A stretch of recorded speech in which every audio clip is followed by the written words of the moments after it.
না কান্দে। আহারে, জরিনা বিবির ক্যাসেট শুনছেন নি আপনারা? মুরব্বীরা কথা কয় না? হ্যাঁ, কাঁদছে না, কাঁদছে না?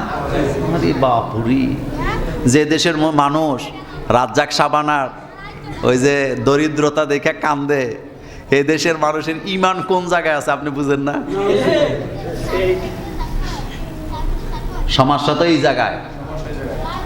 জারি গানের নামে ইসলাম প্রচার হয়, মমতাজ বেগমরা এগুলা করছে।